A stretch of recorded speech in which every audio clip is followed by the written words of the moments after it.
Members of Congress, I have the high privilege and distinct honor of presenting to you the President of the United States.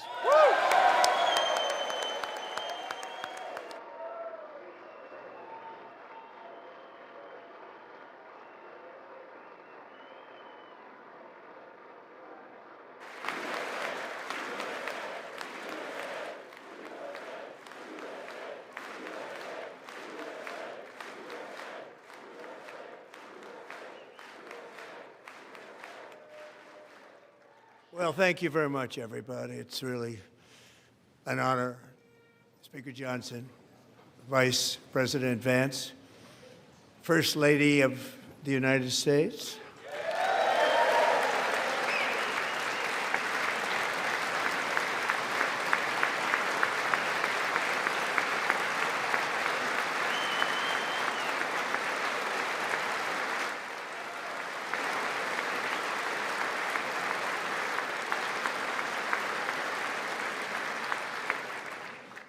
Second Lady of the United States.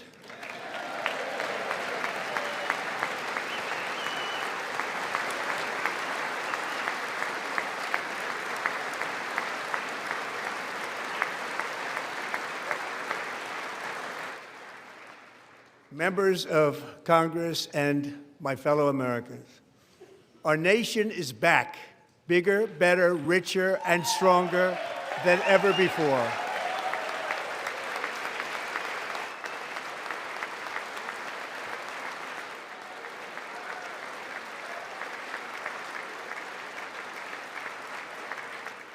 Less than 5 months from now, our country will celebrate an epic milestone in American history, the 250th anniversary of our glorious American independence. This July 4th, we will mark 2.5 centuries of liberty and triumph, progress and freedom in the most incredible and exceptional nation ever to exist on the face of the earth. And you've seen nothing yet. We're going to do better and better and better. This is the golden age of America.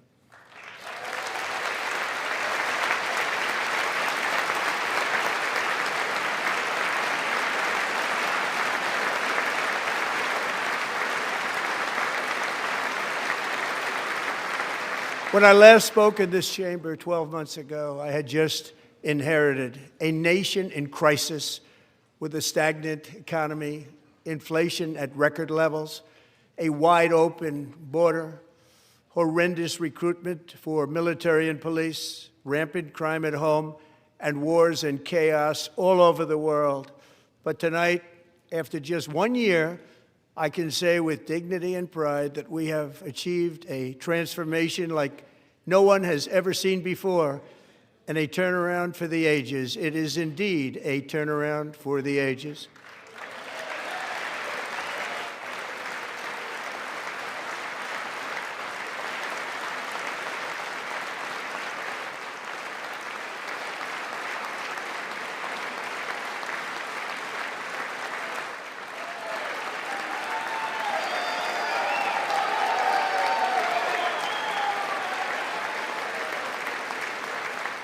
And we will never go back to where we were just a very short time ago. We're not going back. Today, our border is secure.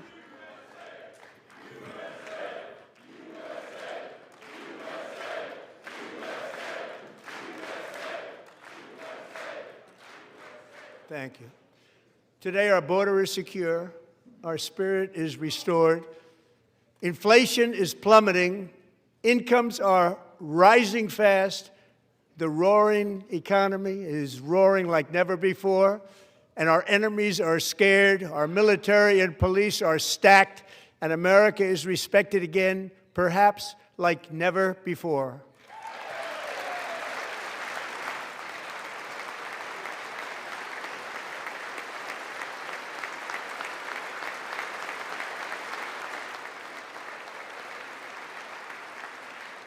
After 4 years in which millions and millions of illegal aliens poured across our borders, totally unvetted and unchecked, we now have the strongest and most secure border in American history by far.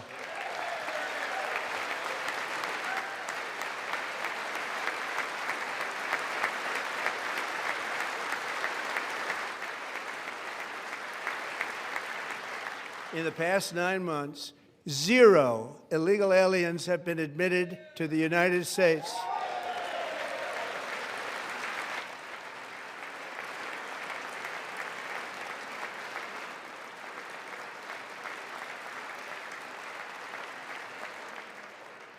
But we will always allow people to come in legally, people that will love our country and will work hard to maintain our country.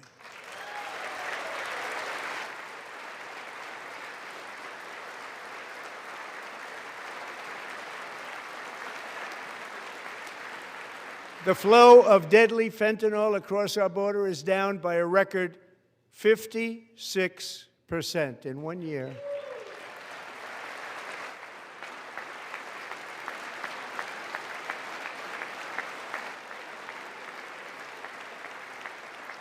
And last year, the murder rate saw its single largest decline in recorded history. This is the biggest decline, think of it, in recorded history, the lowest number in over 125 years, year 1900. In fact, substantially before my wonderful father, I had a wonderful father, Fred, before he was born, substantially before he was born. That's a long time ago. He wouldn't like me to say that, but that's a long time ago. The Biden administration and its allies in Congress gave us the worst inflation in the history of our country. But in 12 months, my administration has driven core inflation down to the lowest level in more than 5 years. And in the last 3 months of 2025, it was down to 1.7%.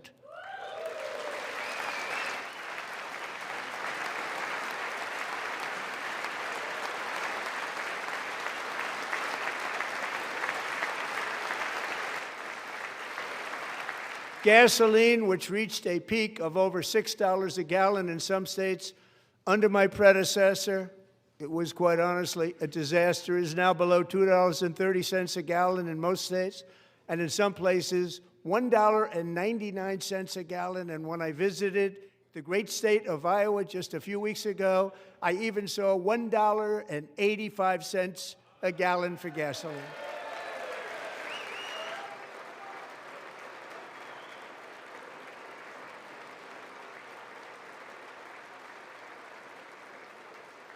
Mortgage rates are the lowest in 4 years and falling fast, and the annual cost of a typical new mortgage is down almost $5,000 just since I took office. 1 year.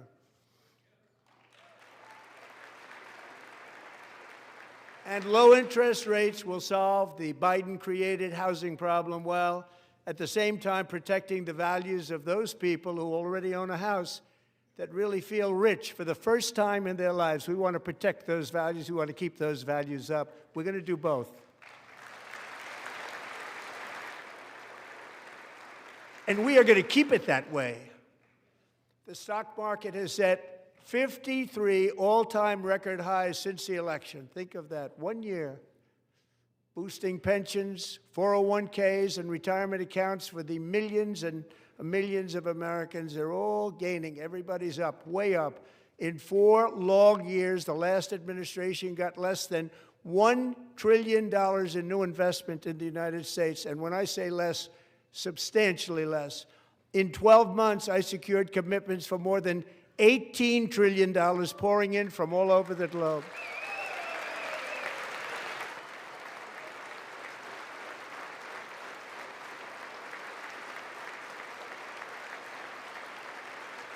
Think of it, much less than $1 trillion for 4 years versus much more than $18 trillion for 1 year. What a difference a president makes.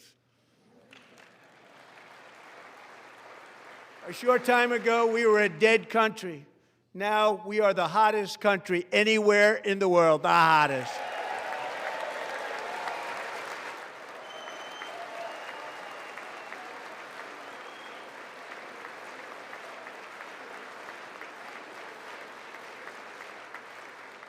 As thousands of new businesses are forming in factories, plants, and laboratories are being built, we have added 70,000 new construction jobs in just a very short period of time. It's getting bigger and bigger and stronger. Nobody can believe what they're watching. American oil production is up by more than 600,000 barrels a day, and we just received from our new friend and partner, Venezuela, more than 80 million barrels of oil.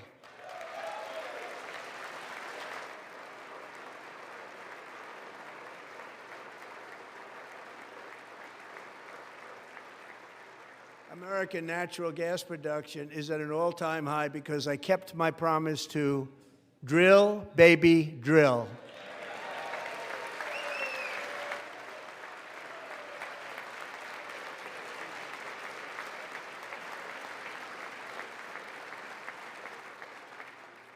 More Americans are working today than at any time in the history of our country. Think about that. Any time in the history of our country, more working today. And 100% of all jobs created under my administration have been in the private sector.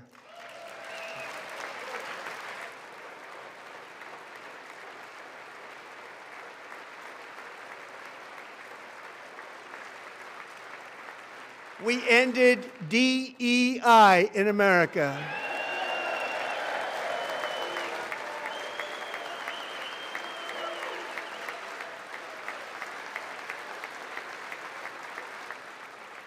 We cut a record number of job-killing regulations, and in 1 year we have lifted 2.4 million Americans, a record, off of food stamps.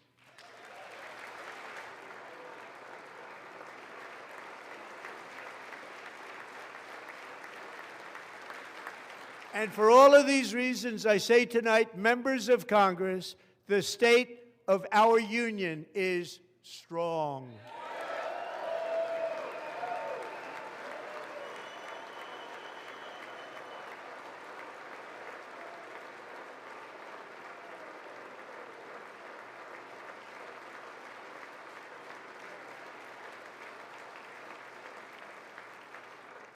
Our country is winning again. In fact, we're winning so much that we really don't know what to do about it.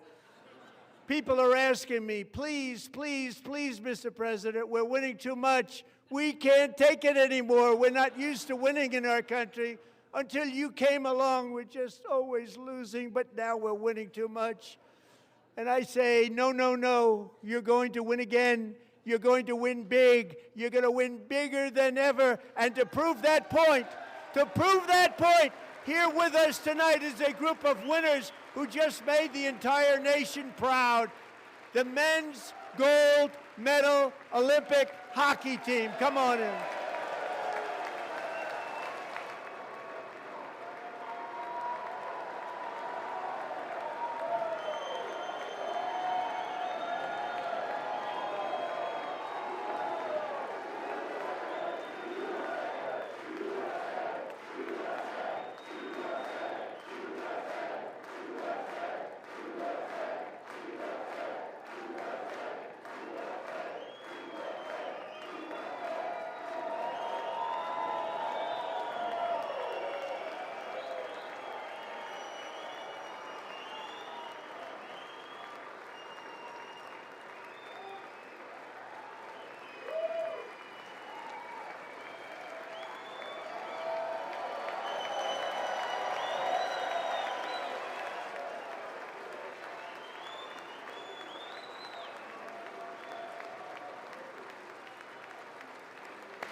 Go ahead. They do.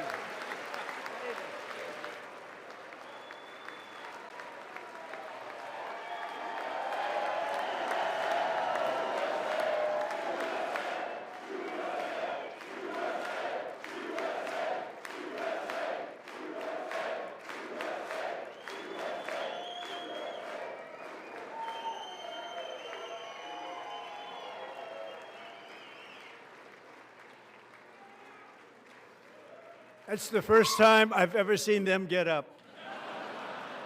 And actually, not all of them did get up. But they beat a fantastic Canadian team in overtime, as everybody saw, as did the American women who will soon be coming to the White House.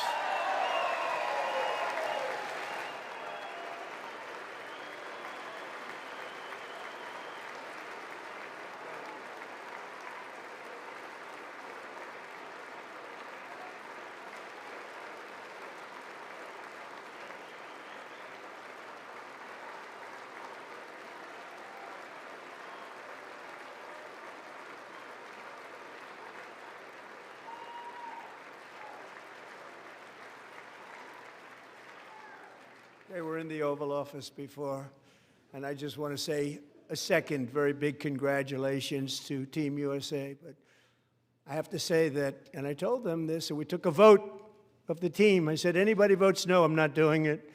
So they stood there, and they weren't about to say no, because I've never seen a goaltender play as well as goalie Connor Hellebuck.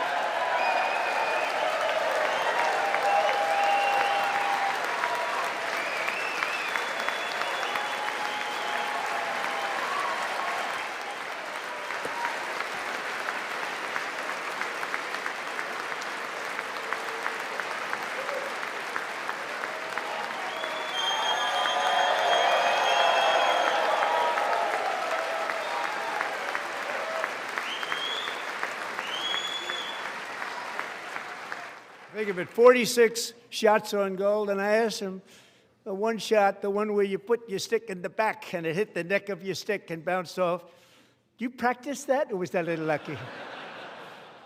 He refused to answer that question.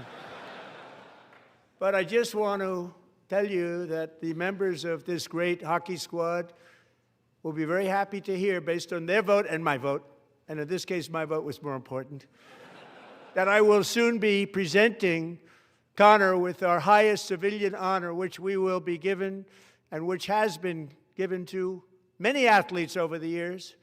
But when I say many, not too many, like 12, it's called the highest civilian honor in our country, the Presidential Medal of Freedom.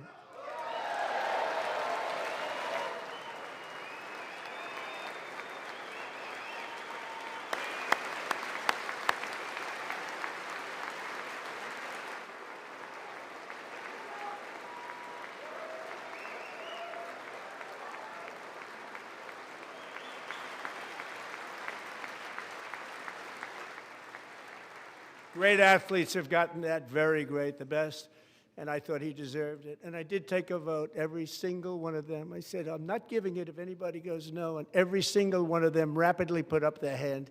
So I want to thank you all. What a special job you did. What special champions you are. Thank you very much.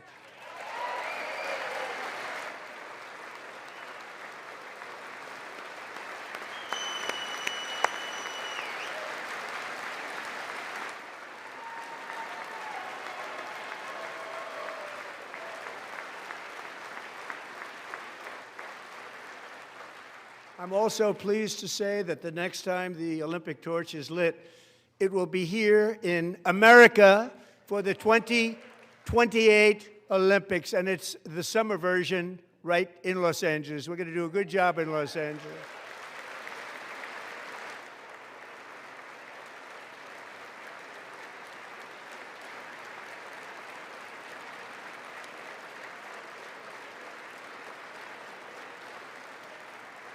And Los Angeles is going to be safe, just like Washington, D.C. is now one of the safest cities in the country.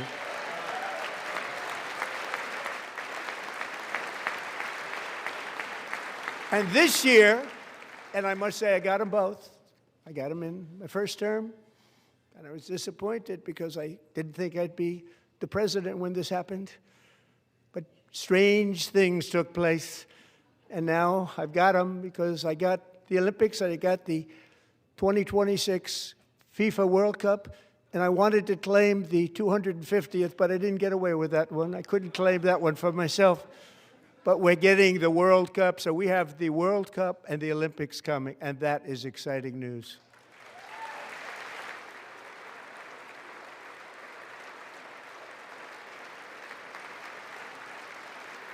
So this will be a year to celebrate our country and the heroes who have kept it free. Men like Buddy Taggart. At age 17, Buddy volunteered to defend America in World War II, serving in the Pacific under the great General Douglas MacArthur. He fought bravely in the famous Battle of Manila, worked so hard. He was badly wounded and almost killed by enemy machine guns in Luzon. And 81 years ago this month, he liberated the largest internment camp in the Philippines, one of the largest anywhere in the world. Buddy earned many honors, including a Purple Heart and a Bronze Star, came home, started a family, and tonight he is in the gallery looking forward to July 4th, 2026, his 100th birthday.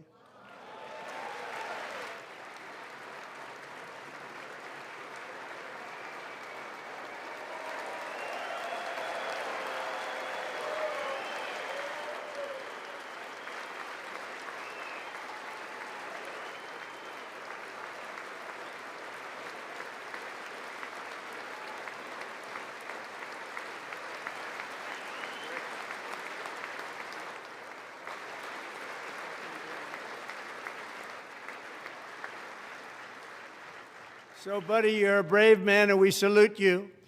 Even in times of challenge, setback, and immense heartache, the spirit of 1776 has always shone through very brightly. It was July 4th of last year when floodwaters tore through a girls' summer camp in Central Texas, one of the worst things I've ever seen. I was there, rising 26 feet in the matter of minutes, tragically claiming many, many lives. You all remember that one. As the waters threatened to sweep her away, 11-year-old Millie Kate McClelland closed her eyes and prayed to God. She thought she was going to die. Those prayers were answered when Coast Guard rescue swimmer Scott Ruskin descended from a helicopter above. Nobody knew where he came from.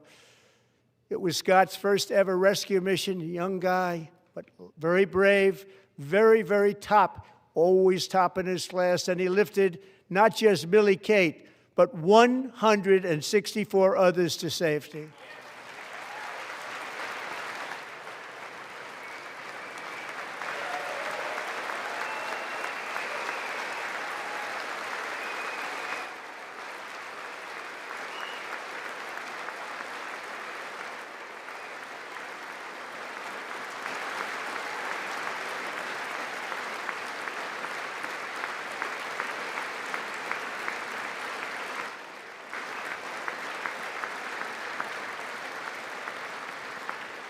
People watched Scott from a distance, and they couldn't believe what they were seeing. The winds were blowing, the rain was pouring, everything was going, and that rapid water, nobody's ever seen anything like it. They said, wow, that's something. Tonight, Scott and Millie Kate are here together, reunited for the very first time. Thank you, Scott, Millie Kate.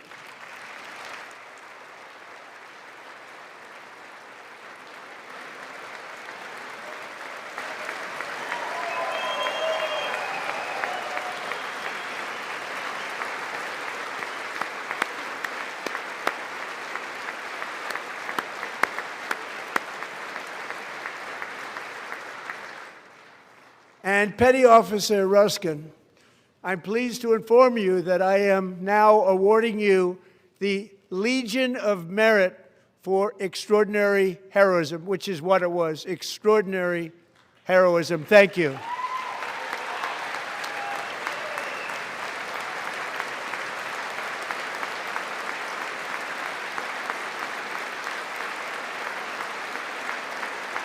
And I'd like to have the military aide to please come down and take care of the service. Military aide, thank you very much. Take care of that very important service. Thank you very much. From 1776 to today, every generation of Americans has stepped forward to defend life, liberty, and the pursuit of happiness. And they're really doing it for the next generation. But now it's our turn. Together we're building a nation where every child has the chance to reach higher and go further, where government answers to the people, not the powerful, and where the interests of hardworking American citizens are always our first and ultimate concern. That is the debt we owe to the heroes who came before us, and that is the promise we must keep to America for our 250th year. Last year, I urged this Congress to begin the mission by passing the largest tax cuts in American history, and our Republican majorities delivered so beautifully. Thank you, Republicans.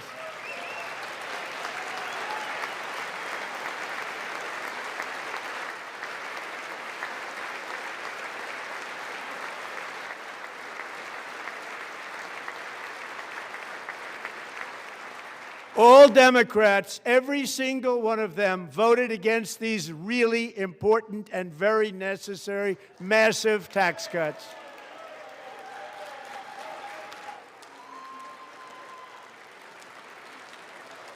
They wanted large-scale tax increases to hurt the people instead. But we held strong, and with the great, big, beautiful bill, we gave you no tax on tips, no tax on overtime, and no tax on Social Security for our great seniors.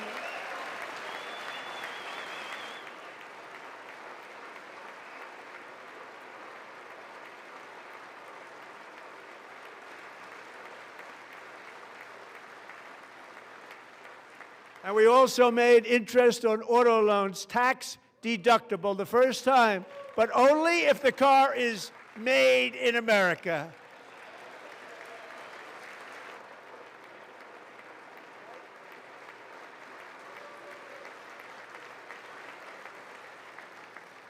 Recently in Pennsylvania, I met Megan Hemhauser, a devoted mom who's homeschools her children.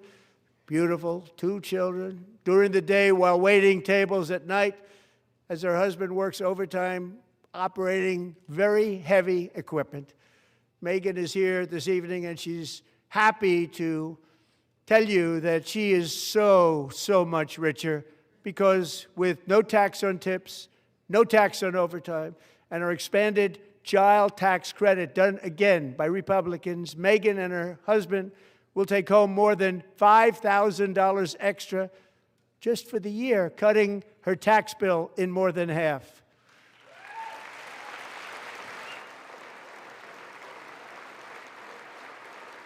Megan, please stand up. We're fighting for you, Megan. Thank you, Megan. Thank you, Megan. We're fighting for you, Megan. Under our bill, parents like Megan can also activate their children's brand new Trump accounts. And I didn't name it. I did not name that.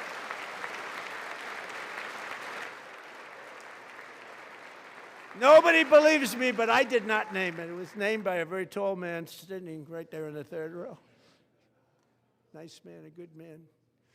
Tax-free investment accounts for every American child. This is something that's so special and has taken off and gone through the roof. Millions will be pre-funded courtesy of the U.S. Treasury and private individuals like Michael and Susan Dell, who have donated $6.25 billion to fund the Trump accounts for 25 million American children. They're great people.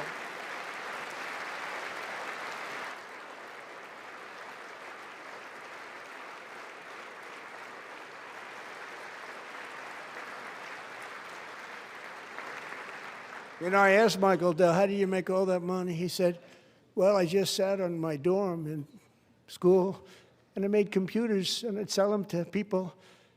And I just kept selling and selling and selling, and pretty amazing story. That's called the American dream. He sold a lot of computers, a lot of those laptops, so I congratulate him on that, but I really thank him and Susan, as well as others like Brad Gerstner, a very tremendous guy. He was behind it right from the beginning. Brad Gerstner. Thank you, Brad.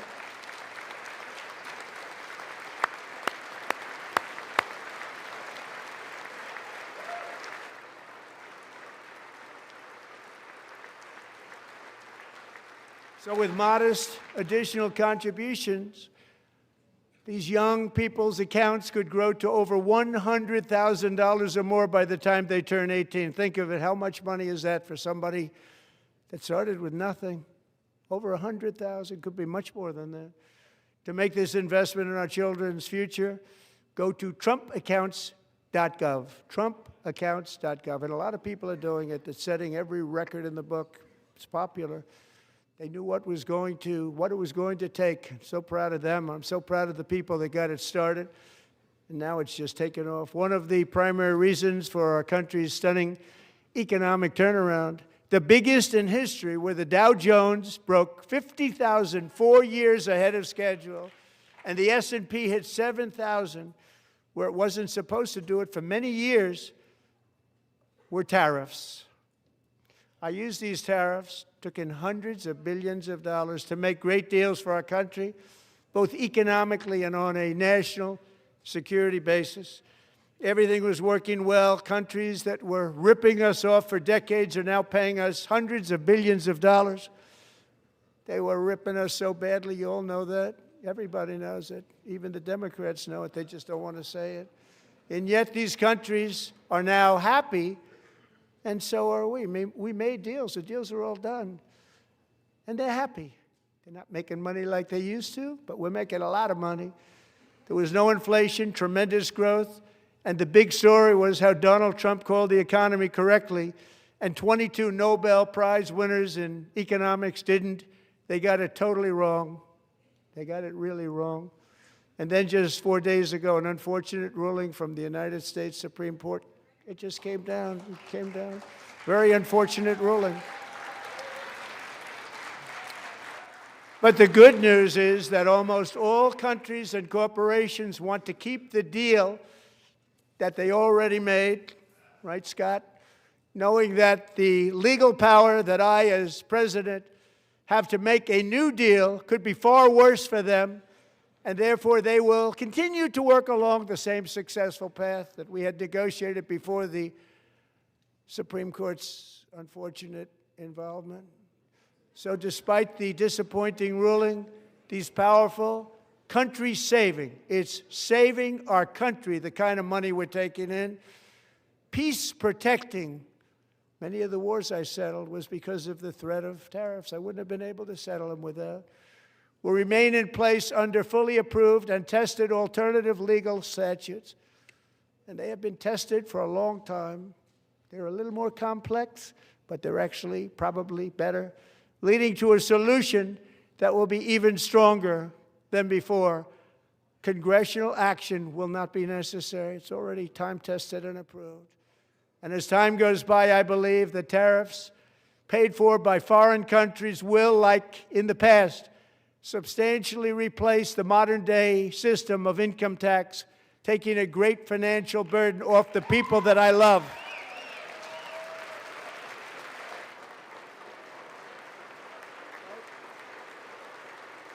Right?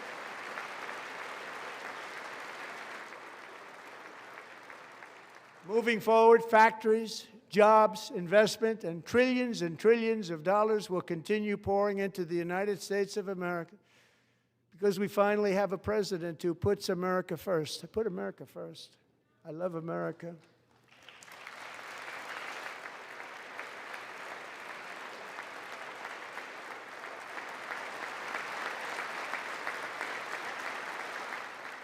For decades before I came along, we had the exact opposite. From trade to healthcare, from energy to immigration, everything was stolen and rigged in order to drain the wealth out of the productive, hardworking people who make our country great, who make our country run. Under Biden and his corrupt partners in Congress and beyond, it reached a breaking point with the Green New Scam, open borders for everyone. They poured in by the millions and millions from prisons, from mental institutions. They were murderers, 11,888 murders. They came into our country. You allowed that to happen. And record-setting inflation that cost the typical family $34,000 in just a speck of time. Now the same people in this chamber who voted for those disasters suddenly use the word affordability, a word. They just used it.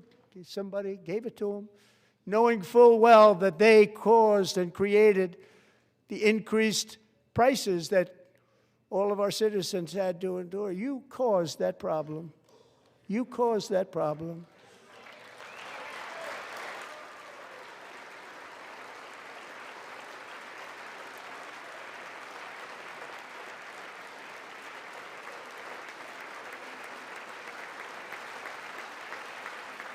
They knew their statements were a lie. They knew it. They knew their statements were a dirty, rotten lie.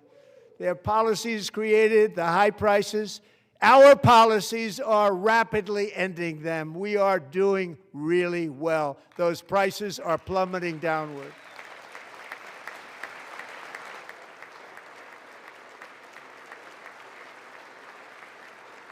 The price of eggs is down 60%, Madam Secretary. Thank you. The cost of chicken, butter, fruit, hotels, automobiles, rent is lower today than when I took office by a lot. And even beef, which was very high, is starting to come down significantly. Just hold on a little while. We're getting it down. And soon you will see numbers that few people would think were possible to achieve just a short time ago. Nobody can believe when they see the kind of numbers, and especially energy, when they see energy going down to numbers like that, they cannot believe it. It's like another big tax cut.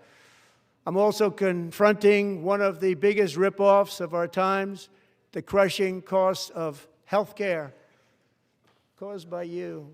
Since the passage of the Unaffordable Care Act, sometimes referred to as Obamacare, big insurance companies have gotten rich. It was meant for the insurance companies, not for the people. With our government giving them hundreds and hundreds of billions of dollars a year as their stock prices soared 1,000, 1,200, 1,400, and even 1,700%, like nothing else.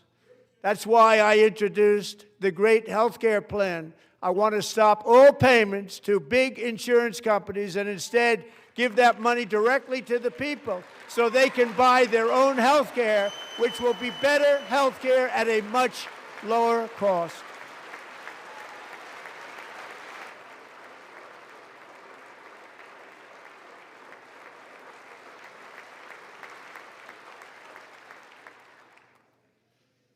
In addition, my plan requires maximum price transparency. That's a big deal. Sounds so simple, so big. And I did that in my first term, and the Democrats immediately terminated it with full knowledge that they were doing a very bad thing for the people. Costs were going to go way up, and that's what happened, and now I'm bringing them way down on health care and everything else. I'm also ending the wildly inflated cost of prescription drugs like has never happened before.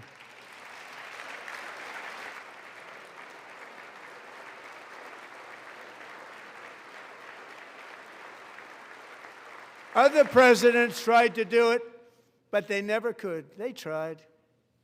Most didn't try, actually. But they tried. They said they tried. They couldn't do it. They didn't even come close. They were all talk and no action, but I got it done. Under my just enacted most favored nation agreements, Americans who have for decades paid by far the highest prices of any nation anywhere in the world for prescription drugs will now pay the lowest price anywhere in the world for drugs. Anywhere, the lowest price.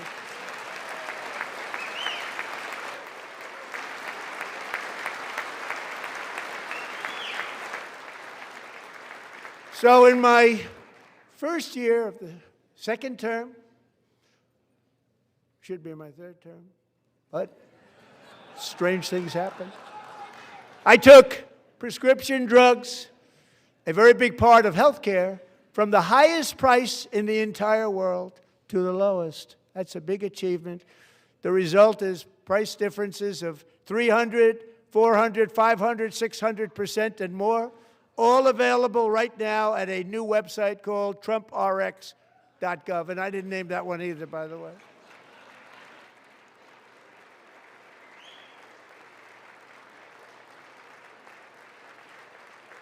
And here tonight is the very first customer ever to get that big discount, and it is big, Catherine Rayner. For 5 years, she and her husband have struggled with infertility, and they turned to IVF. One drug has been costing Catherine $4,000 to purchase, but a few weeks ago, she logged onto the TrumpRx website and got that same drug that cost $4,000, got it for under $500. A reduction of much more, actually, than $3,500. Catherine, we are all praying for you, and you're going to be a great mom.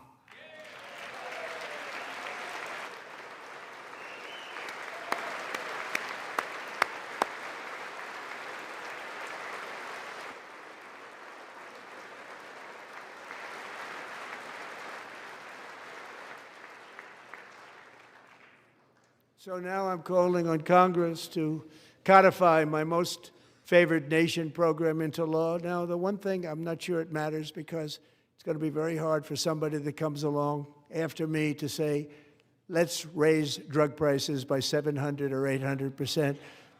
But John and Mike, if you don't mind, codify it anyway. They may do it. Codify it anyway. Thank you.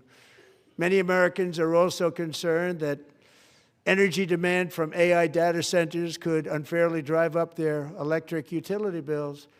Tonight, I'm pleased to announce that I have negotiated the new Ratepayer Protection Pledge. You know what that is?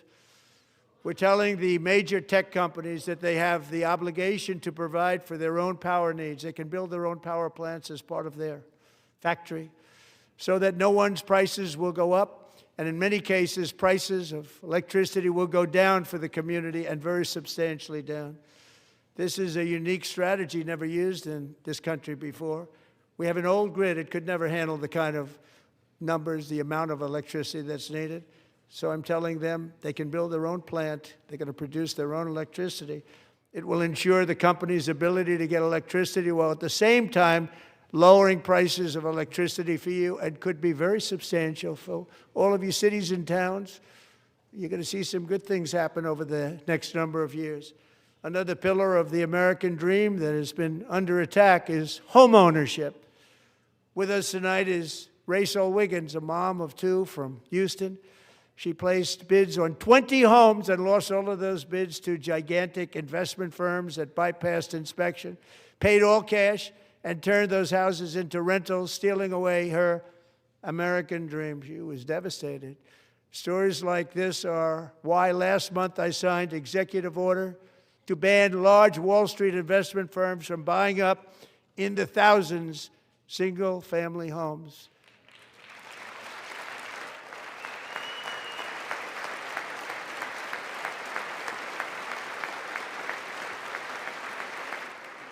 And now I'm asking Congress to make that ban permanent, because homes for people, really, that's what we want. We want homes for people, not for corporations. Corporations are doing just fine. Rachel, thank you very much. Good luck with your home. You'll get one soon.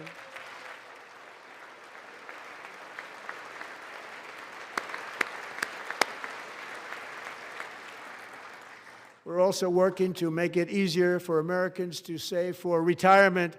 And under this administration, we will always protect Social Security and Medicare. They are not protecting it for our seniors. We will always protect Social Security, Medicare, Medicaid.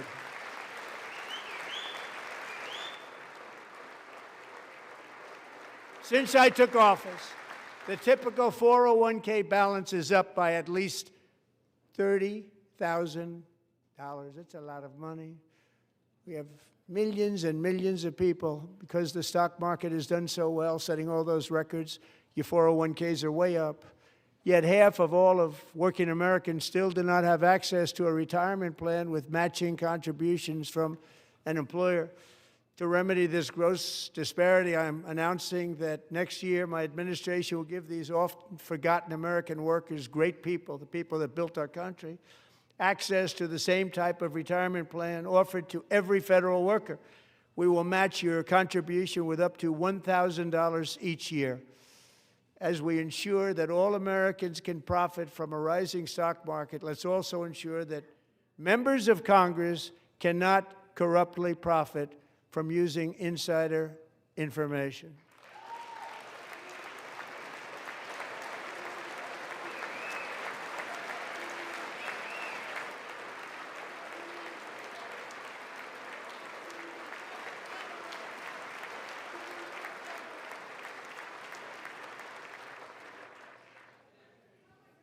They stood up for that. I can't believe it.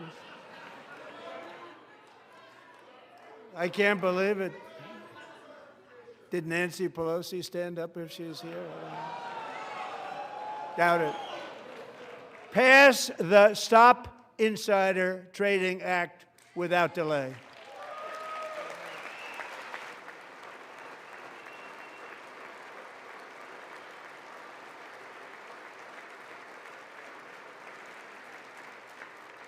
I wasn't sure if anybody even on this side was going to applaud for that. I'm very impressed. Thank you. I'm very impressed. But when it comes to the corruption that is plundering, it's plundering America. There's been no more stunning example than Minnesota, where members of the Somali community have pillaged an estimated $19 billion from the American taxpayer. Oh, we have all the information. And in actuality, the number is much higher than that. And California, Massachusetts, Maine, and many other states are even worse. This is the kind of corruption that shreds the fabric of a nation, and we are working on it like you wouldn't believe. So tonight, although started 4 months ago, I am officially announcing the war on fraud to be led by our great Vice President, J.D. Vance.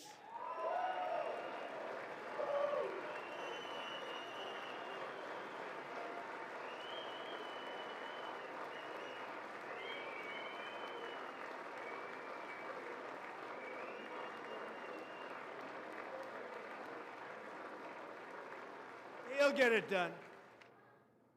If we're able to find enough of that fraud, we will actually have a balanced budget overnight. It'll go very quickly. That's the kind of money you're talking about. We'll balance our budget.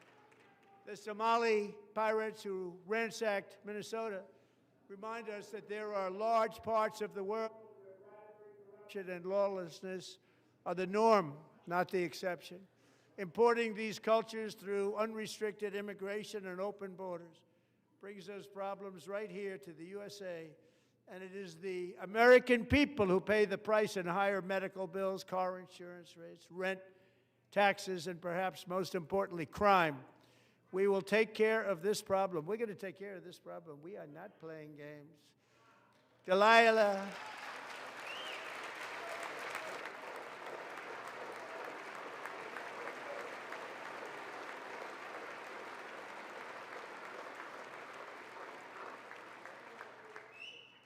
Delilah Coleman was only 5 years old in June 2024 when a 18-wheel tractor trailer plowed into her stopped car traveling at 60 miles an hour or more. The driver was an illegal alien let in by Joe Biden and given a commercial driver's license by open borders politicians in California.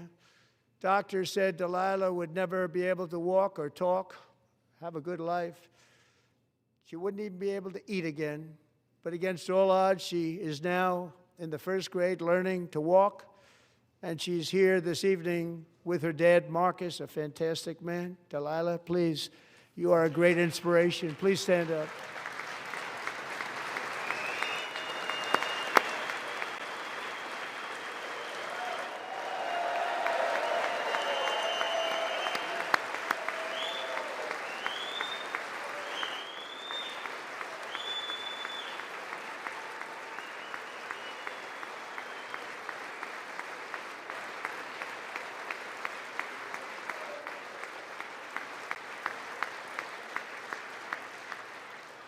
Thank you, Delilah. Many, if not most, illegal aliens do not speak English and cannot read even the most basic road signs as to direction, speed, danger, or location. That's why tonight I'm calling on Congress to pass what we will call the Delilah Law, barring any state from granting commercial driver's licenses to illegal aliens.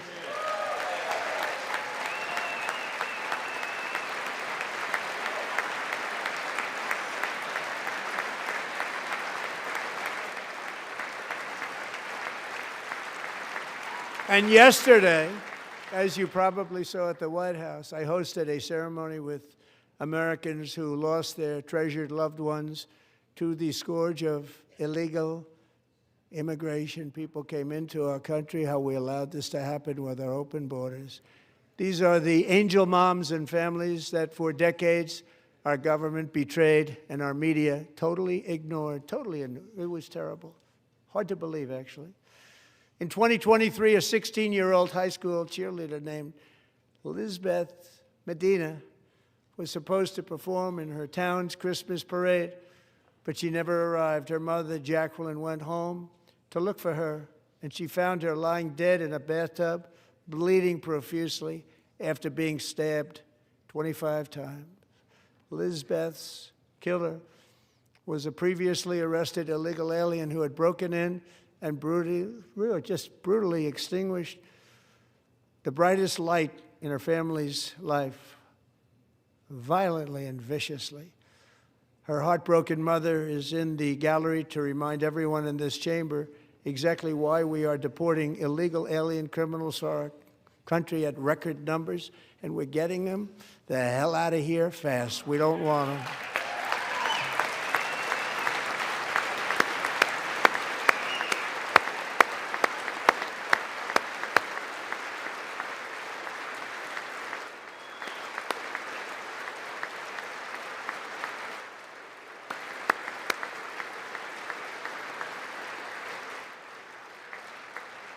Thank you very much, Jacqueline. Thank you. We can never forget that many in this room not only allowed the border invasion to happen before I got involved, but indeed they would do it all over again if they ever had the chance. If they ever got elected, they would open up those borders to some of the worst criminals anywhere in the world. The only thing standing between Americans and a wide open border right now is President Donald J. Trump and our great Republican patriots in Congress. Thank you. Thank you.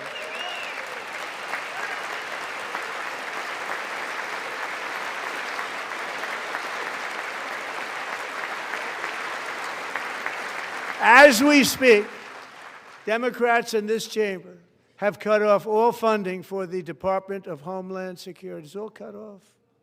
It's all cut off. They have instituted another Democrat shutdown, the first one costing us 2 points on GDP. 2 points we lost on GDP, which probably made them quite happy, actually. Now they have closed the agency responsible for protecting Americans from terrorists and murderers. Tonight I'm demanding the full and immediate restoration of all funding for the border security, homeland security of the United States, and also for helping people clean up their snow. We have no money because of the Democrats, and it would be nice. We'd love to give you a hand at cleaning it up, but you gave no money.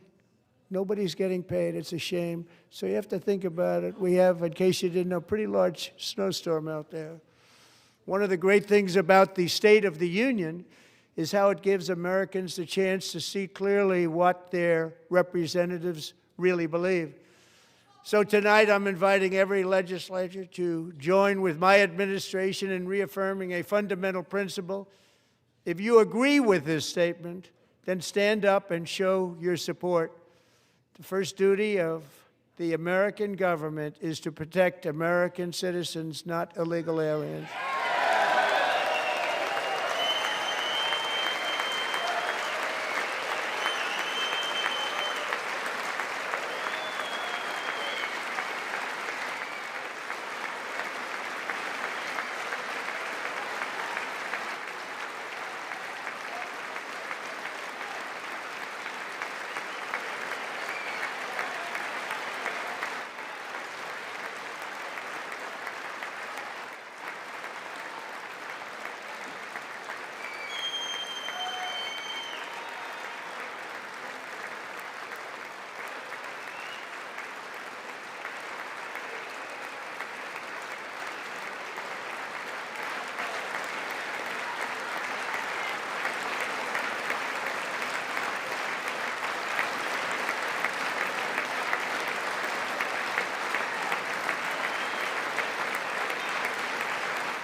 Isn't that a shame? You should be ashamed of yourself not standing up.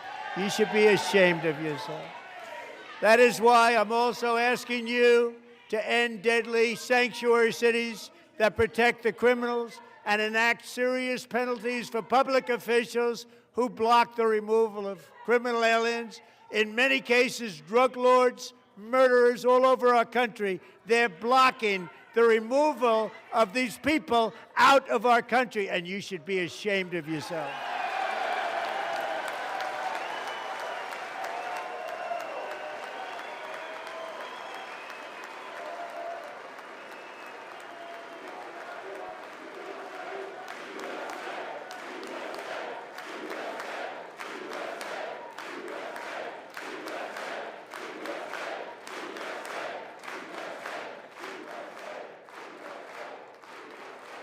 And perhaps most importantly, I'm asking you to approve the Save America Act.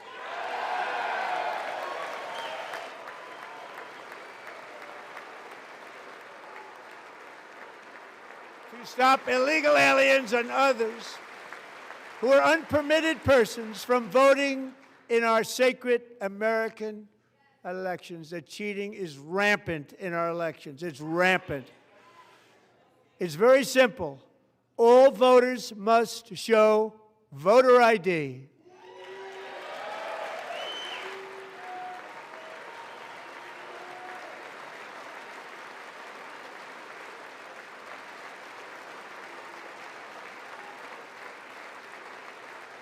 All voters must show proof of citizenship in order to vote.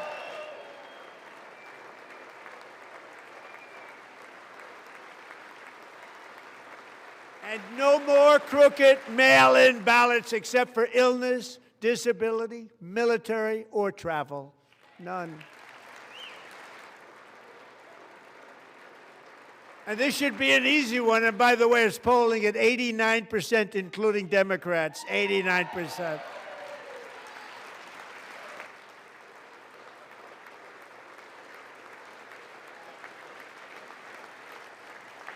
And even the new communist mayor of New York City, I think he's a nice guy, actually. Speak to him a lot. Bad policy, but nice guy. Just said they want people to shovel snow. They got hit hard. Wants them to shovel snow, but if you apply for that job, you need to show 2 original forms of ID and a Social Security card. Yet they don't want identification for the greatest privilege of them all, voting in America. No, it's no good. No good. Both Republicans and Democrats overwhelmingly agree on the policy that we just enunciated. And Congress should unite and enact this common sense, country-saving legislation right now, and it should be before anything else happens.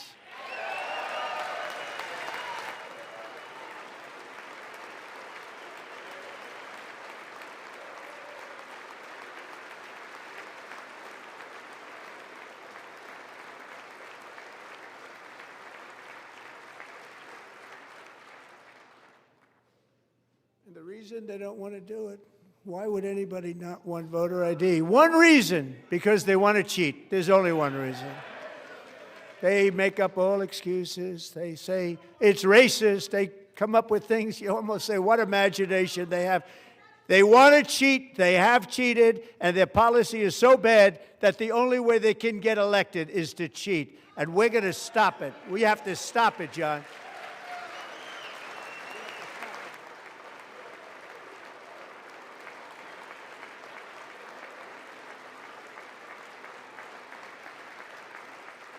And here is one more opportunity to show common sense in government.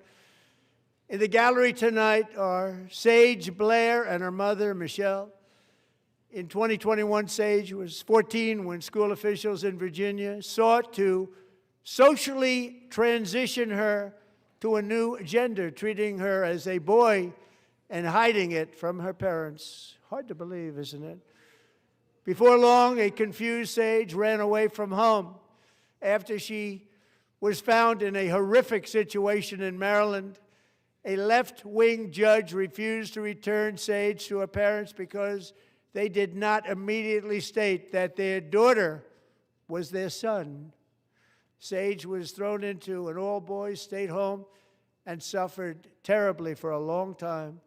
But today, all of that is behind them because Sage is a proud and wonderful young woman with a full-ride scholarship to Liberty University. Sage and Michelle, please stand up.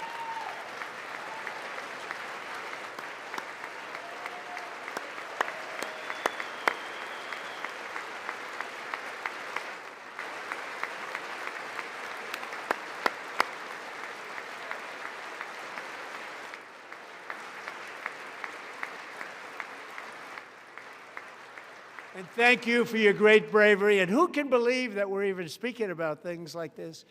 15 years ago, if somebody was up here and said that, they'd say, what's wrong with him?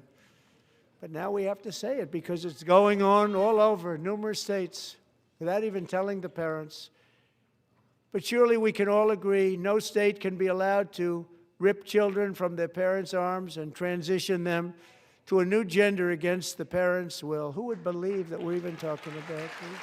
We must ban it, and we must ban it immediately.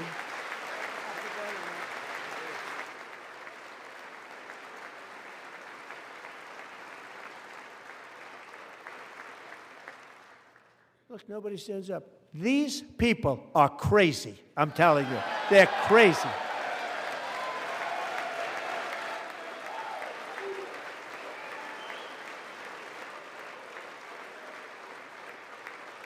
Amazing. Incredible. Boy, oh boy. We're lucky we have a country. With people like this, Democrats are destroying our country, but we've stopped it just in the nick of time, didn't we? Huh?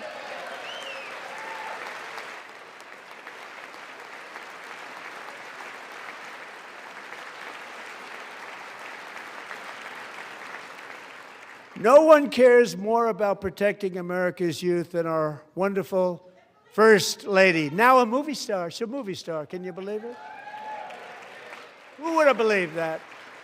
Over the past year, she has had an incredible impact championing AI legislation, advancing a landmark executive order on foster care, and helping secure $30 million to launch the Melania Trump Foster Youth to Independence Initiative. It's a tremendous really a tremendous thing that happened and had a lot of bipartisan support. She gets much better bipartisan support than I do. I get none. She gets a lot. Someday you're going to have to tell me how you did that. And students and educators in every state have joined the First Lady's efforts in the presidential AI challenge, keeping America's next generation positioned to succeed and strongly succeed in the future. Tonight, we welcome two young people whose lives reflect the First Lady's impact, Sierra Burns and Everest Nevermont. Thank you both, and Melania, thank you. I know how hard you worked on it. Thank you very much.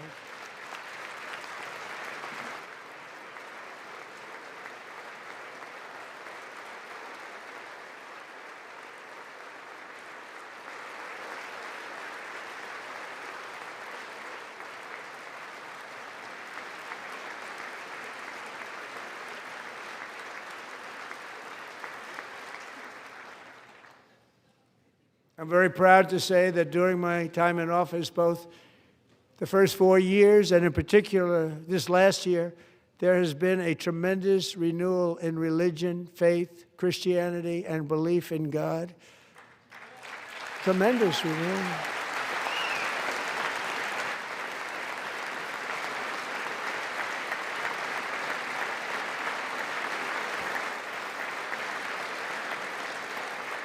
This is especially true among young people, and a big part of that had to do with my great friend, Charlie Kirk, a great guy, great man.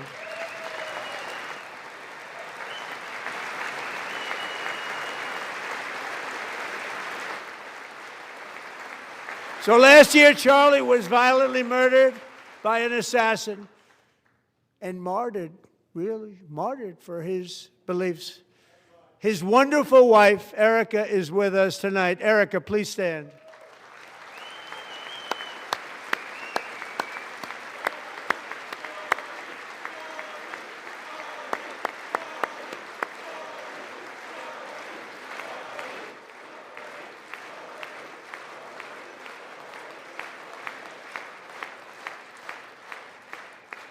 Thank you, Erica.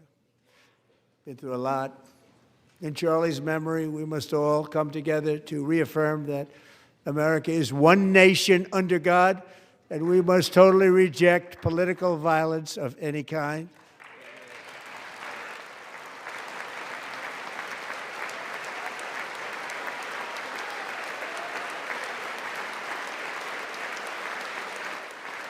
We love religion, and we love bringing it back, and it's coming back at levels that nobody actually thought possible. It's really a beautiful thing to see. Above all, unleashing America's promise requires keeping our communities safe. We have made incredible strides, yet dangerous repeat offenders continue to be released by pro-crime Democrat politicians again and again. We are honored to be joined tonight by a woman who's been through hell, Anya Zarutska. In 2022, she and her beautiful daughter, so beautiful, what a beautiful young woman, Irina, fled war-torn Ukraine to live with relatives near Charlotte, North Carolina. And by the way, what's going on with Charlotte?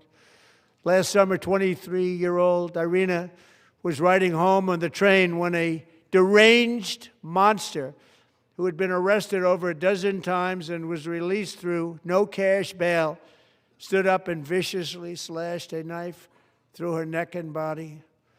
No one will ever forget. There were people on that train. No one will ever forget the expression of terror on Irina's face as she looked up at her attacker in the last seconds of her life. She died instantly. She had escaped a brutal war only to be slain by a hardened criminal, set free to kill in America, came in through open borders. Mrs. Zarutska, tonight I promise you we will ensure justice for your magnificent daughter, Irina.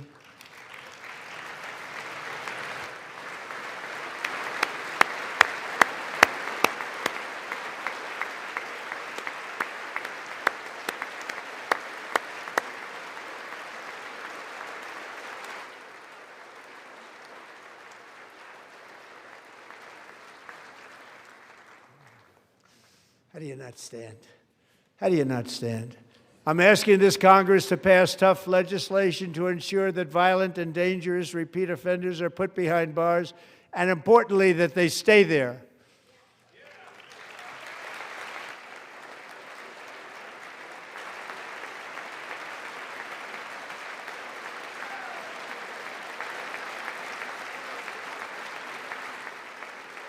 Starting last summer, I deployed our National Guard and federal law enforcement to restore law and order to our most dangerous cities, including Memphis, Tennessee, big success, New Orleans, Louisiana, big success, and our nation's capital itself, Washington, D.C., where we have almost no crime anymore in Washington, D.C. How did that happen?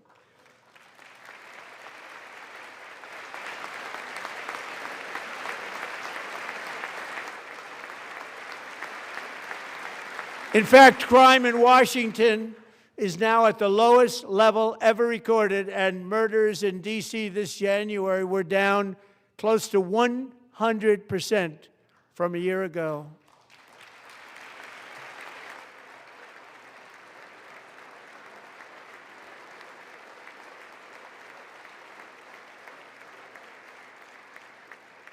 They don't like to hear that.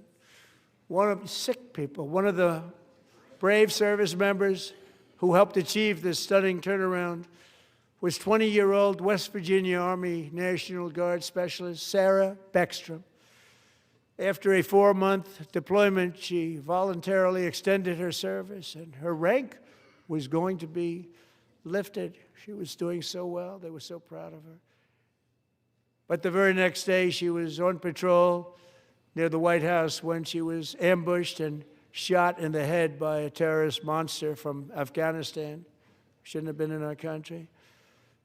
And all because she wore the uniform of our nation, she was shot. He traveled here because he didn't like people wearing our uniform. He was sick and deranged, shouldn't have been in our country. Sarah Beckstrom died in order to defend our capital, and we are honored to be joined by her wonderful parents, Gary and Evalie. Your daughter was a true American patriot, and she will be greatly missed. She was a great person. I saw reports on her. They've never seen anything like it.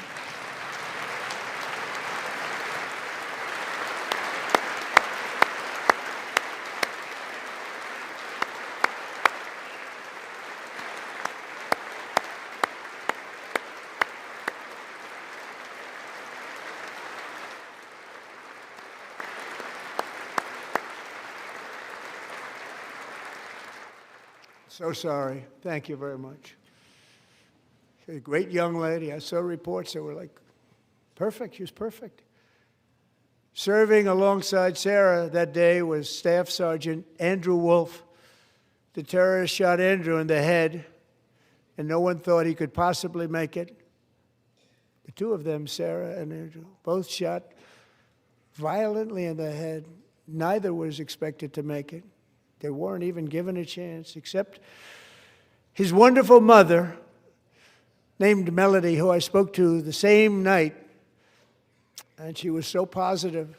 The doctors thought that Andrew was gone. But his mother said, no, Mr. President, Andrew will be fine. He's going to make it. I've never seen anything like it. I mean, he was given almost no chance. She said, I have no doubt, sir, he's going to be okay. This was a conversation that I had with her that night, with her son laying helplessly in bed, blood all over. Everybody is praying, she said, sir, he will be okay. The doctors didn't understand what she was saying.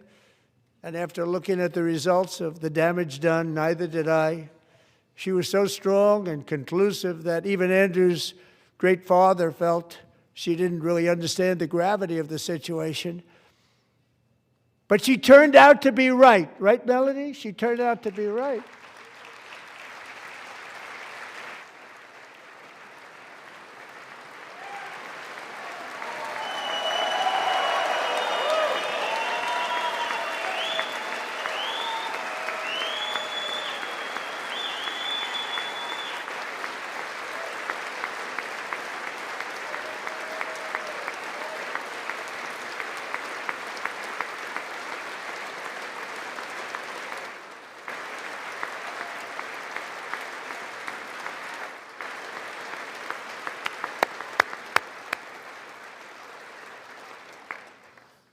Amazing, actually.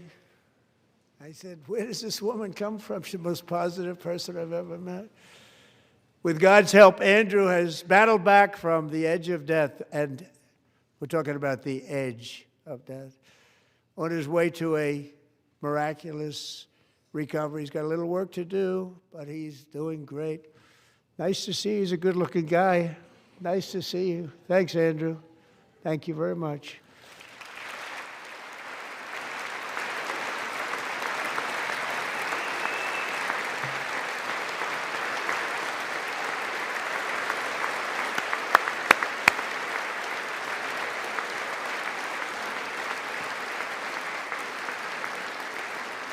So, Andrew, while you're up, now I'm going to ask a highly respected General James Seward to present Staff Sergeant Andrew Wolf and the great family of Sarah Beckstrom with the award created by our late, great President George Washington himself. It's called the Purple Heart.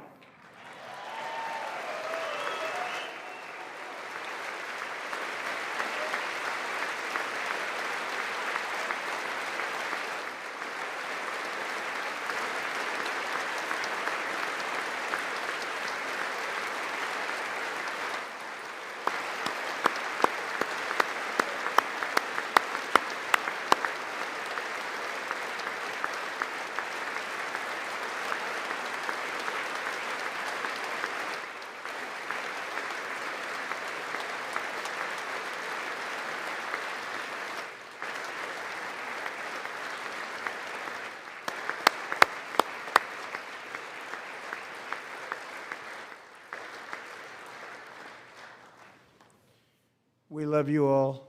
Love you. We're proudly restoring safety for Americans at home, and we are also restoring security for Americans abroad. Our country has never been stronger. My first 10 months, I ended 8 wars, including Cambodia. Isn't it funny? Sick people. Cambodia and Thailand, Pakistan and India. Would have been a nuclear war. 35 million people said the Prime Minister of Pakistan would have died if it were not for my involvement. Kosovo and Serbia, Israel and Iran, Egypt and Ethiopia, Armenia and Azerbaijan, the Congo and Rwanda, and of course the war in Gaza, which proceeds at a very low level. It's just about there. And I want to thank Steve Witkoff and Jared Kushner for your help. Thank you, Steve. Thank you, Jared.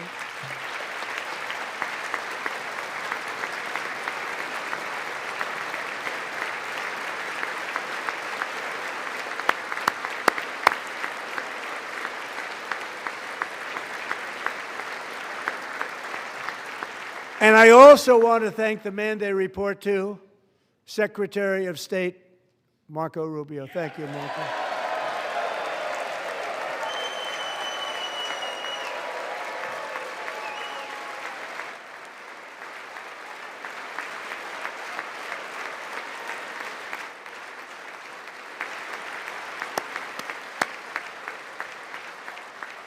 People are like you. You know, Marco got 100% of the votes when he was in confirmation. I think our next one was about 54%. And some of the Democrats are now saying, I can't believe we approved that guy.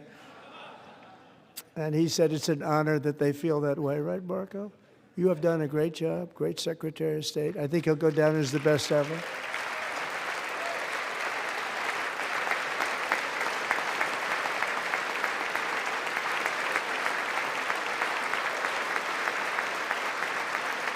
Under the ceasefire I negotiated, every single hostage, both living and dead, has been returned home. Can you believe that?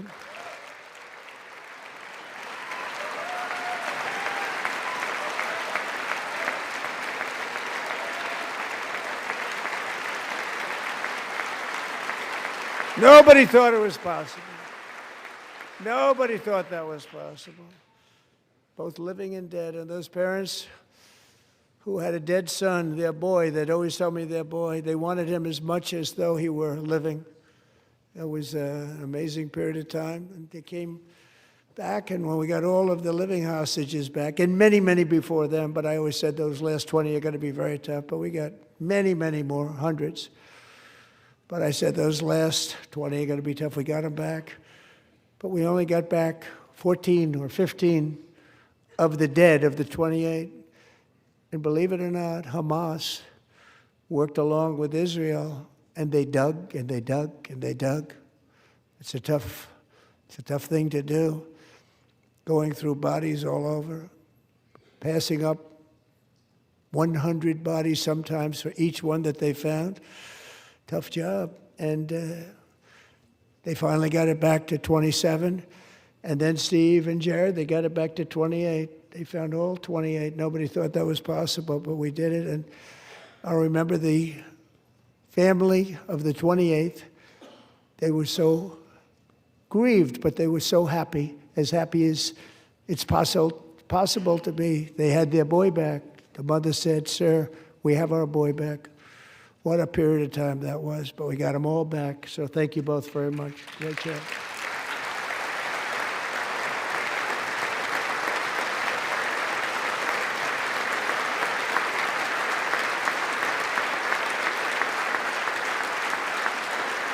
And we're working very hard to end the 9th war, the killing and slaughter between Russia and Ukraine, where 25,000 soldiers are dying each and every month. Think of that, 25,000 soldiers are dying a month. A war which would have never happened if I were president, would have never happened. As president, I will make peace wherever I can, but I will never hesitate to confront threats to America wherever we must. That's why in a breakthrough operation last June, the United States military obliterated Iran's nuclear weapons program with an attack on Iranian soil known as Operation Midnight Hammer.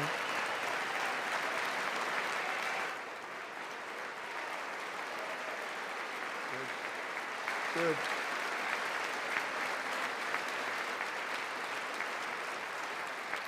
For decades, it had been the policy of the United States never to allow Iran to obtain a nuclear weapon.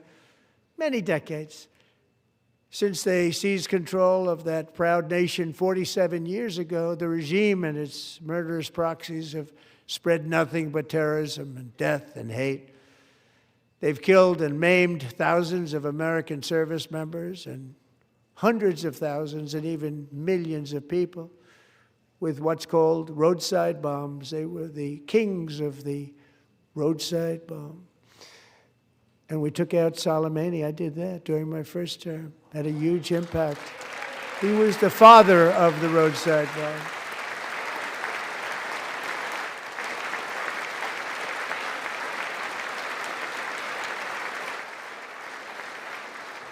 And just over the last couple of months with the protests, they've killed at least, it looks like, 32,000 protests. 32,000 protesters in their own country. They shot them and hung them. We stopped them from hanging a lot of them with the threat of serious violence. But this is some terrible people. They've already developed missiles that can threaten Europe and our bases overseas, and they're working to build missiles that will soon reach the United States of America. After Midnight Hammer, they were warned to make no future attempts to rebuild their weapons program, and in particular, nuclear weapons. Yet they continue. They're starting it all over. We wiped it out, and they want to start all over again, and are at this moment again pursuing their sinister ambitions. We are in negotiations with them. They want to make a deal, but we haven't heard those secret words. We will never have a nuclear weapon. My preference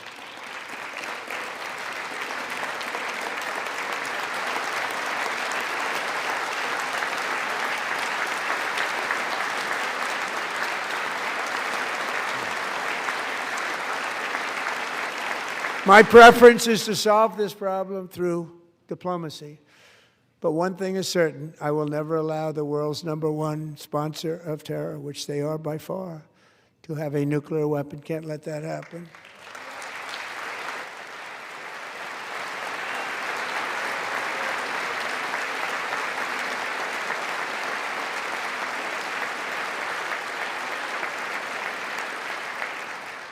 And no nation should ever doubt America's resolve.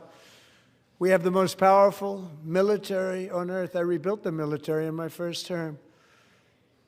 We're going to continue to do so. Also, we just approved a $1 trillion budget. We have no choice. We have to be strong, because hopefully we will seldom have to use this great power that we built together. It's really called peace through strength, and it's been very, very effective.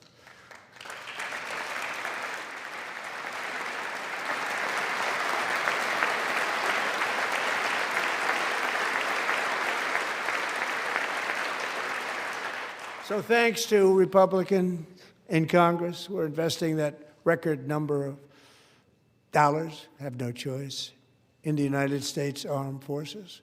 Also creating a lot of jobs, but we're not even doing it for that reason. Because as I said, we have more jobs, more people working today than ever before in the history of our country. And NATO countries are friends and allies. They are. They're our friends and they're our allies. Have just agreed, at my very strong request, to pay 5% of GDP for military defense rather than the 2%, which they weren't paying. We were paying for almost all of NATO. Now they're paying 5 as opposed to not paying 2.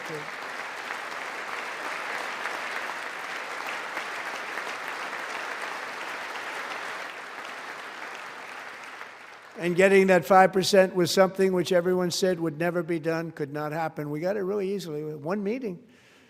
And big difference between 2% that's not paid. We were paying the freight of many of them. Very few were paid up. Now 5%, then they're paid. And everything we send over to Ukraine is sent through NATO, and they pay us in full. They pay us totally in full. Every branch of our armed forces is setting records for recruitment. This is so exciting. and every service member recently.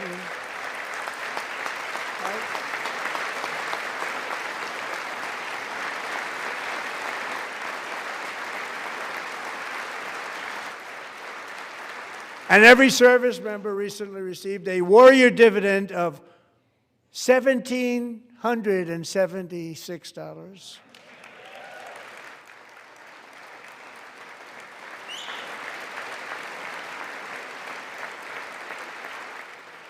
You know, they put it on my desk. We got the money from tariffs and other things, a lot of money we have. We have much more money than people understand. Have to rebuild that program a little bit, but it won't take long. But we got the money, and it was $1,775, and they wanted my approval. And I said, what's the number? $1,775. I said, wait a minute. For one more dollar, we can have $1,776. It's going to I said, we're going to figure that. I never asked anybody if we could afford it. One more dollar, I said $1,776. And I said, that's good. And I'll tell you what, our military, that was 4 months ago, our military, I never see a person in the military that doesn't thank me for it, so we're honored to do it. They deserve it. And we call it 1776. It was great. And we love our military. We love our law enforcement. We love our firemen. You know, the firemen don't get mentioned enough. We love our firemen. We're also...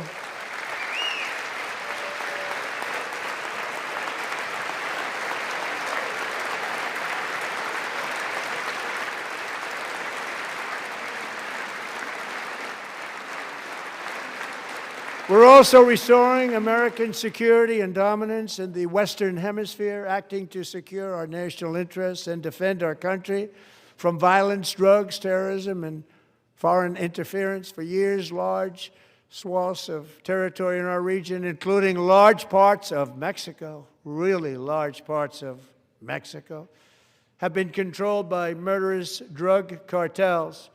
That's why I designated these cartels as foreign terrorist organizations, and I declared illicit fentanyl as a weapon of mass destruction.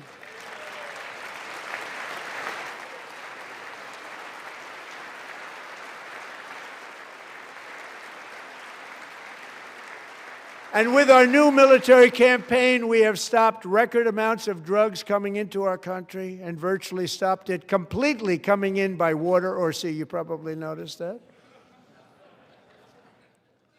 We very seriously damaged their fishing industry also. Nobody wants to go fishing anymore. We've also taken down one of the most sinister cartel kingpins of all. You saw that yesterday. In January,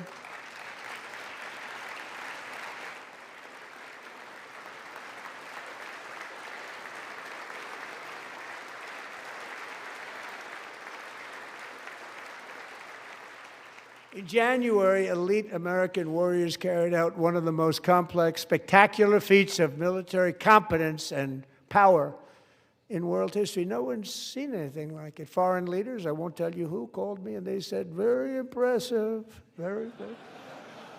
They couldn't believe, they all watched. They saw what happened. This is a different fighting force that we had years ago when we fought to tie.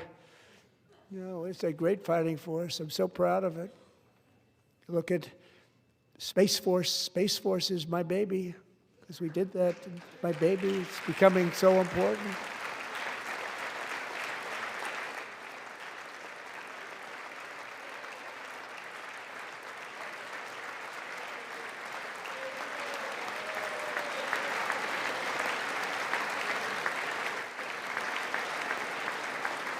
And America's armed forces overwhelmed all defenses and utterly defeated an enemy, good fighters, to end the reign of outlaw dictator Nicolas Maduro and bring him to face American justice.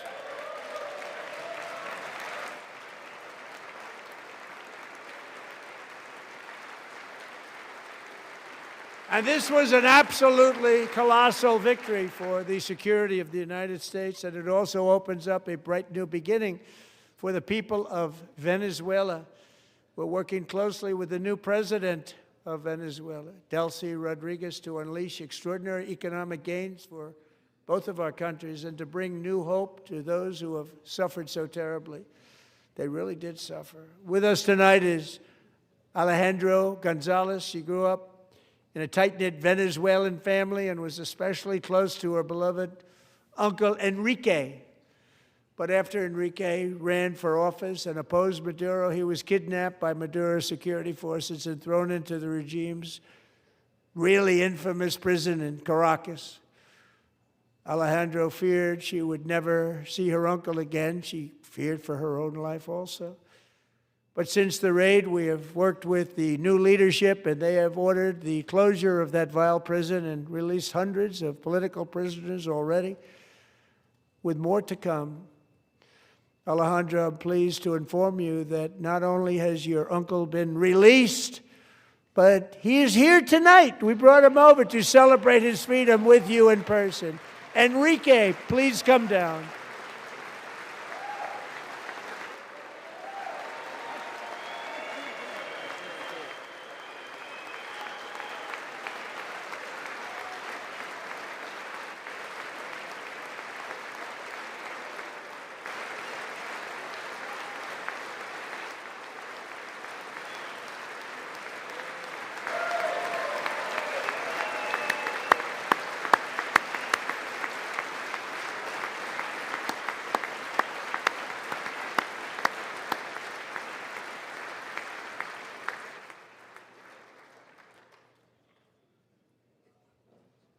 Thank you, Enrique. Have a good time. Nice to have you back, Enrique. There were many heroes on that January raid to capture Maduro, really great heroes. It was very dangerous. They knew we were coming. They were all set. But the deeds of one warrior that night will live forever in the eternal chronicles of military valor. Chief Warrant Officer 5, Eric Slover, planned the mission and was the flight lead in the cockpit of the first helicopter, a big, beautiful, powerful helicopter. It was a massive Chinook carrying, as you can imagine, many, many American warfighters. Wearing the dog tags, his wife Amy had blessed with holy water before he left. She knew it was going to be a rough one.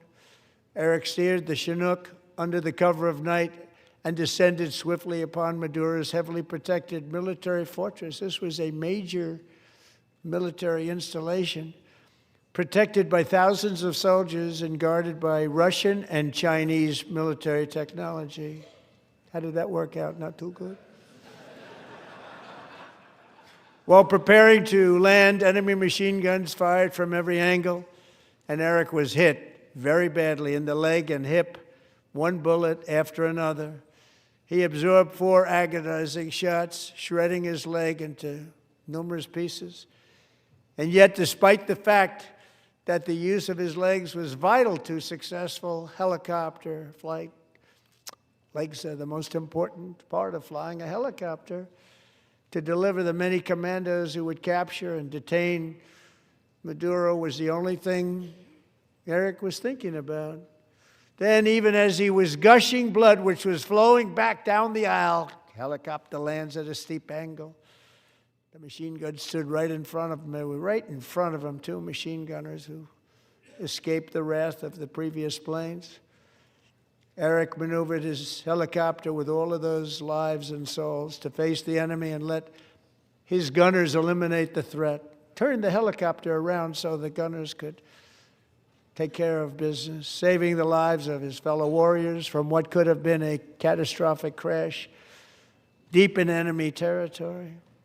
Only after safely landing the helicopter with all the warriors aboard in the exact right spot, which was vital to the mission. We probably would have had to maybe cancel the mission if that didn't happen. Eric told his co-pilot, also wounded, but not as gravely, to take over. I'm about ready to pass out. The success of the entire mission and the lives of his fellow warriors hinge on Eric's ability to take the searing pain. It was unbelievable what's happened to his legs of the bullets and keep on flying and landing and People knew what was happening. Everybody in the back of the helicopter knew because they saw the blood pouring down the aisle. Chief Warrant Officer Slover is still recovering from his serious wounds, but I'm thrilled to say that he is here tonight with his wife, Amy, Eric, and Amy. Come on in.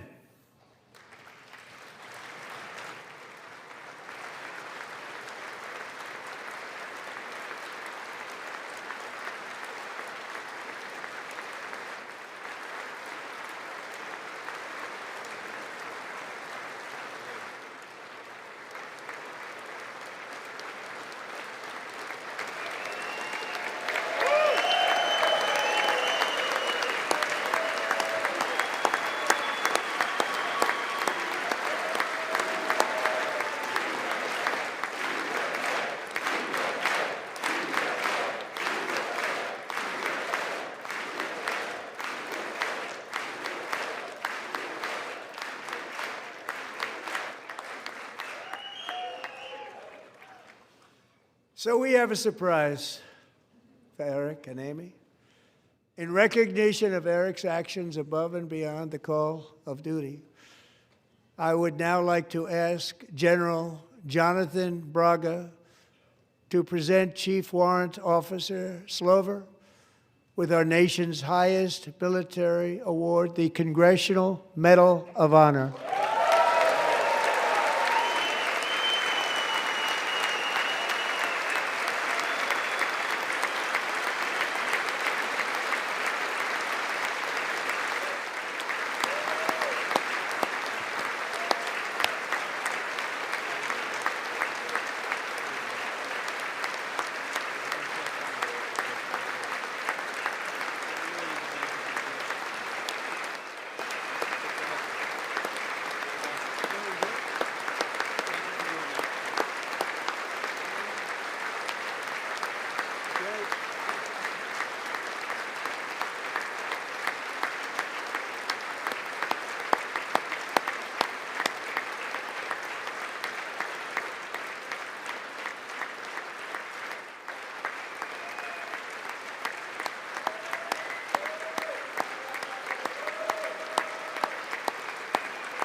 Well, thank you very much, Eric and Amy.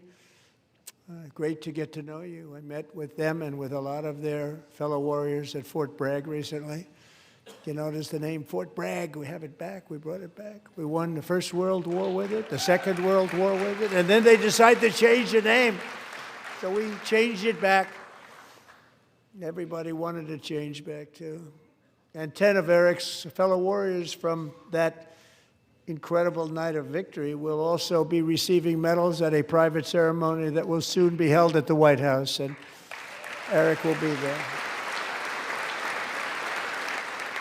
Thank you.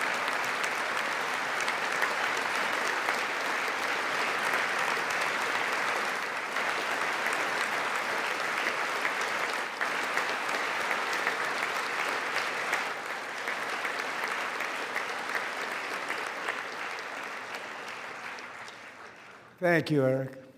That's a big one. Tonight we've celebrated many truly extraordinary American patriots, but there is one last living legend to honor before we go. He is one more heroic American aviator. Navy fighter pilot Royce Williams served in World War II, Korea, Vietnam, flying more than 220 missions. In the skies over Korea in 1952, Royce was in the dogfight of a lifetime, legendary dogfight.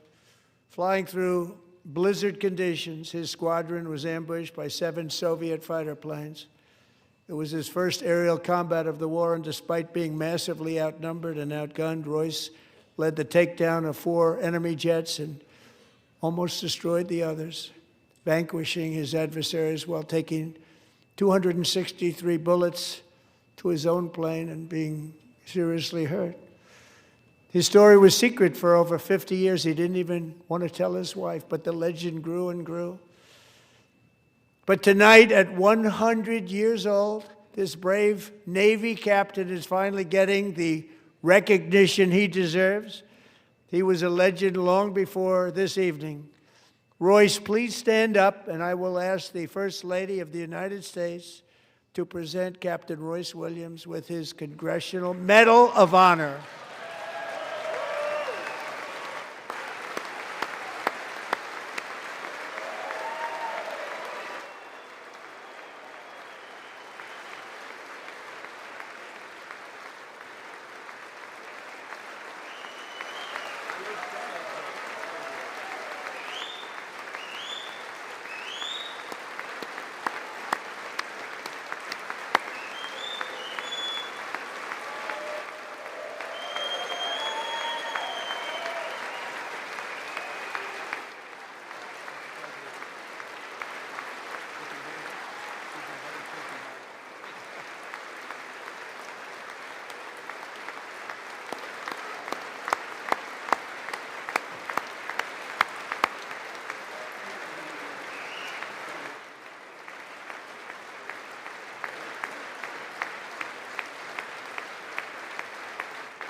Thank you, Royce, and thank you, Eric.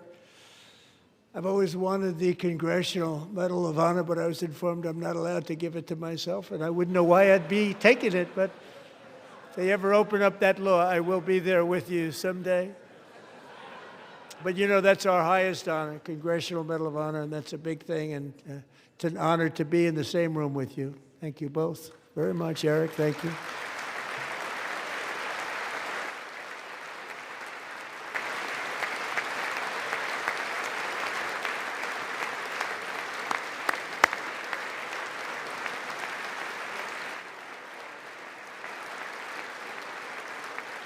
Thank you.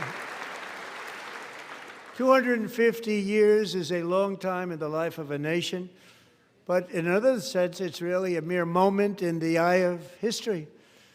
Two of the gentlemen we met in the gallery this evening took their first breaths 1 century ago, 100 years before that, on July 4th, 1826, the author of the Declaration of Independence, brilliant, Thomas Jefferson, drew his last breath.